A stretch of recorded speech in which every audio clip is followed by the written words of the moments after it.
بسم اللہ الرحمن الرحیم۔ اللہ کے نام سے شروع جو بڑا مہربان نہایت رحم والا ہے۔ ہانڈی کا سالن خون سے بھر گیا۔ یہ واقعہ حضرت حبیب اجمی رحمۃ اللہ علیہ کے ساتھ پیش آیا۔ کیسے حضرت حبیب اجمی رحمۃ اللہ علیہ کو اپنی گناہ پر ندامت ہوئی اور کیسے توبہ کامل اور توکل کے بنا پر اللہ کے ولی بن گئے، بلا تاخیر چلیے جانتے ہیں۔ حضرت حبیب اجمی رحمۃ اللہ علیہ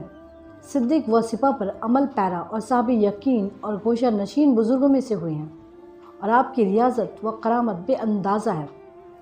ابتدائی دور میں آپ بہت امیر تھے اور اہل بشا کو سود پر قرض دیا کرتے تھے، اور جب مقروض پر تقاضا کرنے جاتے تو اس وقت تک واپس نہ ہوتے جب تک قرض وصول نہ ہو جاتا، اور اگر کسی مجبوری سے قرض وصول نہ ہوتا تو اپنے وقت ضائع ہونے کا مقروض سے ہرجانہ وصول کرتے اور اس رقم سے زندگی بسر کرتے۔ ایک دن آپ کسی کے یہاں وصول یابی کے لیے پہنچے تو وہ گھر پر موجود نہ تھا۔ اس کی بیوی نے کہا، نہ تو میرا شوہر گھر پر موجود ہے اور نہ میرے پاس تمہارے دینے کے لیے کوئی چیز ہے، البتہ میں نے آج ایک بھیڑ ذبح کی تھی جس کا تمام گوشت تو ختم ہو چکا ہے، البتہ سر باقی رہ گیا ہے، اگر تم چاہو تو وہ میں تم کو دے سکتی ہوں۔ چنانچہ آپ اس سے سر لے کر گھر پہنچے اور بیوی سے کہا کہ یہ سر سود میں ملا ہے، اس کو پکا ڈالو۔ بیوی نے کہا کہ گھر میں نہ لکڑی ہے اور نہ آٹا، بھلا میں کھانا کس طرح تیار کروں؟ آپ نے کہا کہ میں ان دونوں چیزوں کا انتظام بھی مقروض لوگوں سے سود لے کر کرتا ہوں، اور سود ہی سے یہ دونوں چیزیں خرید کر لائے۔ لیکن جب کھانا تیار ہو چکا تو ایک سائل نے آ کر سوال کیا۔ آپ نے کہا، تیرے دینے کے لیے ہمارے پاس کچھ نہیں ہے، اور تجھے کچھ دے بھی دے تو اس سے تو دولت مند نہ ہو جائے گا، لیکن ہم مفلس ہو جائیں گے۔ جب سائل مایوس ہو کر واپس چلا گیا تو بیوی نے سالن نکالنا چاہا، لیکن وہ ہانڈی سالن کی بجائے خون سے لبریز تھی۔ اس نے شوہر کو آواز دے کر کہا کہ دیکھو تمہاری کنجوسی اور بدبختی سے یہ کیا ہو گیا ہے۔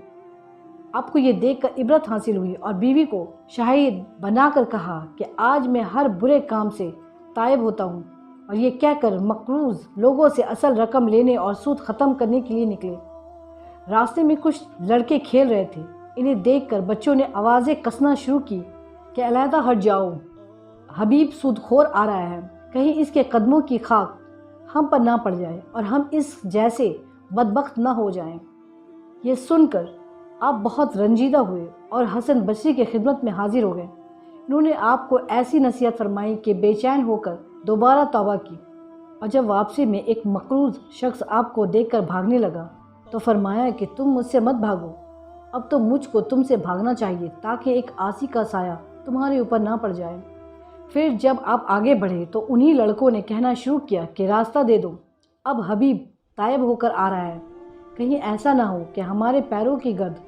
اس پر پڑ جائے اور اللہ تعالیٰ ہمارا نام گناہگاروں میں درج کر لے۔ آپ نے بچوں کا یہ قول سن کر اللہ تعالیٰ سے عرض کی کہ تیری قدرت بھی عجیب ہے کہ آج ہی میں نے توبہ کی اور آج ہی تو نے لوگوں کی زبان سے میرے نیک نامی کا اعلان کر دیا۔ اس کے بعد آپ نے منادی کروا دی کہ جو شخص میرا مقروض ہو وہ اپنی تحریر اور مال واپس لے جائے، اور اس کے علاوہ آپ نے اپنی تمام دولت راہ مولا میں لٹا دی، اور جب کچھ باقی نہ رہا تو آخر میں ایک سائل پر اپنا کرتا تک اتار کر دے دیا، اور دوسرے سائل کے سوال پر آپ نے اپنی بیوی کی چادر بھی دے دی۔ پھر ساحل فرات پر ایک عبادت خانہ تعمیر کر کے عبادت میں مشغول رہے، اور یہ معمول بنا لیا تھا کہ دن میں تحصیل علم کے لیے حسن بصری رحمۃ اللہ علیہ کی خدمت میں پہنچ جاتے اور رات بھر مشغول عبادت رہتے۔ چونکہ قرآن کریم کا تلفظ اپنی صحیح مخروج کے ساتھ ادا نہیں کر سکتے تھے، اس لیے آپ کو اجمی کا خطاب دے دیا گیا۔ اللہ پاک نے حبیب اجمی رحمۃ اللہ علیہ کو اپنے کرم سے ایسے نوازا کہ انہیں کبھی کسی چیز کی کمی نہیں ہوئی۔ ایسے سلسلے میں ایک اور واقعہ بہت مشہور ہے کہ حضرت حسن بصری رحمۃ اللہ علیہ ایک مرتبہ حبیب اجمی رحمۃ اللہ علیہ کے پاس تشریف لے گئے تو ان کے یہاں جو کی ایک روٹی اور تھوڑا سا نمک موجود تھا، وہی بطور تواضع آپ کے سامنے رکھ دیا، اور جب انہوں نے کھانا شروع کر دیا تو ایک سائل آ پہنچا تو حضرت حبیب اجمی رحمۃ اللہ علیہ نے وہ روٹی آپ کے سامنے سے اٹھا کر سائل کو دے دی۔ اس پر حضرت حسن بصری رحمۃ اللہ علیہ نے فرمایا کہ تم میں شائستگی تو ضرور ہے لیکن علم نہیں، کیا تمہیں یہ معلوم نہیں کہ مہمان کے سامنے سے اس طرح